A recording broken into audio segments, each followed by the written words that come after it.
Well, unfortunately this morning I'm not going to be able to maiden my new cub. As you can see, it's not very calm here. There's been some big gusts of wind ripping through. So let's have a little look at the old girl before she probably ends up in pieces.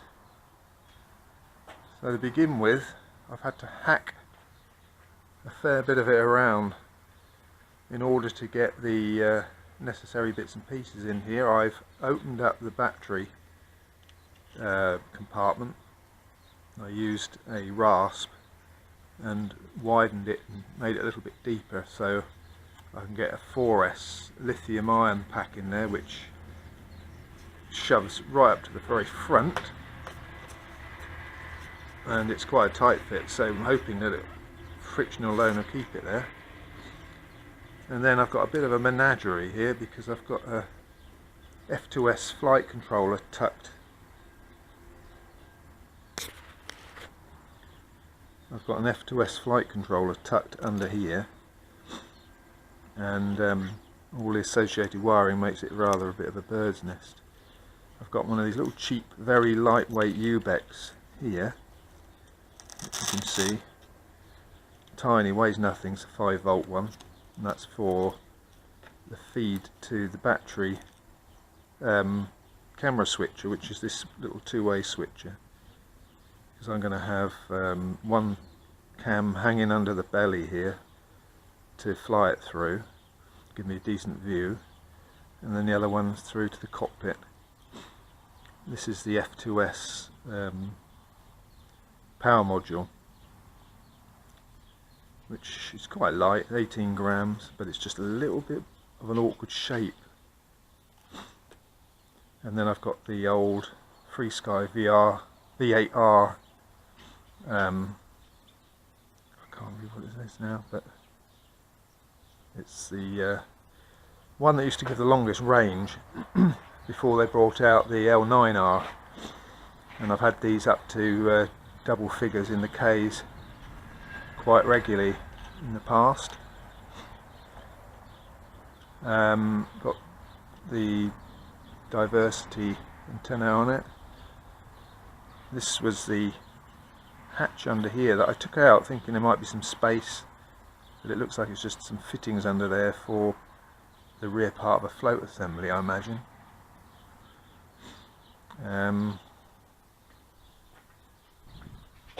This is where I just tried a little experiment with putting some laminate on it, and the instant I touched it with the iron, and the iron was on a low setting, it started to gator up, so I've had to knock that idea on the head, which is a shame because it's a very delicate plane. You've only got to touch it, as you can see here where I've just been manhandling it. The paint comes off, so you really have to be careful with this kit. You can see here, look, it flakes off. I don't think it's been given a very substantial undercoat or whatever they do, so I'm going to have to find a touch-up paint and get all these little marks touched in. It's bloody annoying, really. Now the undercarriage is notoriously weak. I've made a point of gluing the spats onto the steel wire and adding a couple of zip ties. This part here, this joint here, just fell off in my hand, so very weak. So what I've done is drilled a hole through it on both sides of the brake, stitched it together with very, very strong braid fishing line, and then glued over it. So I'm hoping that might be some sort of a fix. Got the regular springs here, which has been said are not really strong enough. I've put a little bit of nylon fishing line here, which has some small degree of stretch in it, so that if they flex too hard on landing, now stop it splaying and bending. Getting back to my scale nest. I like to fiddle around with these sort of things. So inside the cockpit, I don't know whether you can see, but we've got the pan, we've got the, oh, we did have the tilt, but I've, hang on a minute, oh yeah, at the moment I'm just using pan. I've had to use the extra channel I had on tilt for the camera switch at the moment. So I've also got in there, as you might be able to see, I've got dual throttle setup, throttle controls inside the cockpit.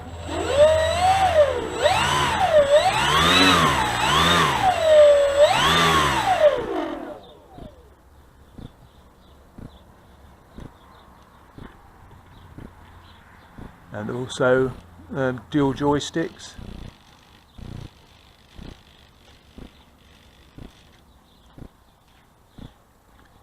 It's splaying and bending the wire, hopefully. I know it's not pretty, but from a few feet away you don't really see it.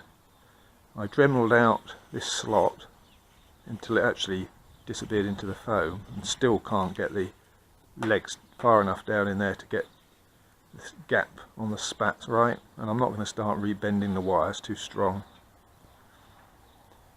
Rather than the screws, I've put studs in here so I can just whip these off quite quickly. And as for these, I'm not sure whether these should be glued in or not. I'm thinking not. I don't know whether it matters. I want to be able to take the wings on and off quite easily.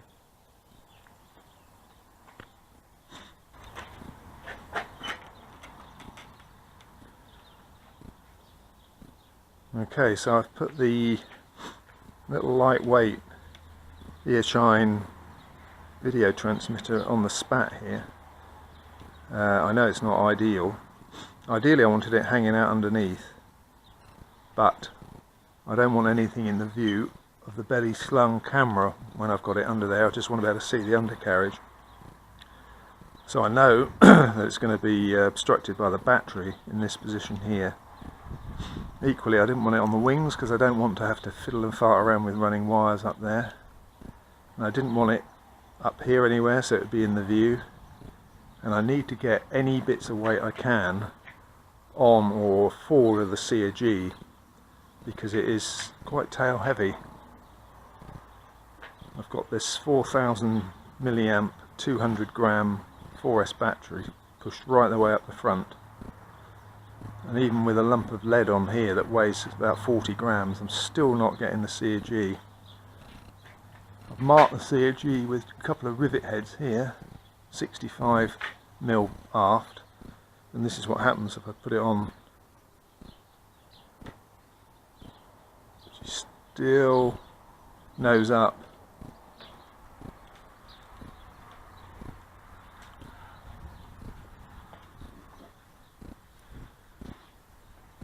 Now if I add this 40 gram piece of lead right on the nose,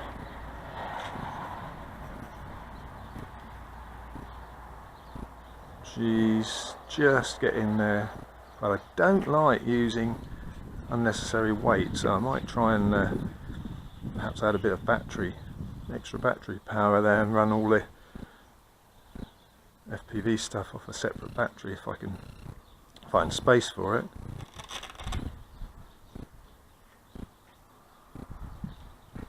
The only thing on top of the wings, as you can see, is the GPS puck. Well, I don't know what this undercarriage is made of, but I think it must be toffee or something, because I just pressed on this inadvertently, picking it up from underneath, and that just broke. Oh, now it's gone unhooked.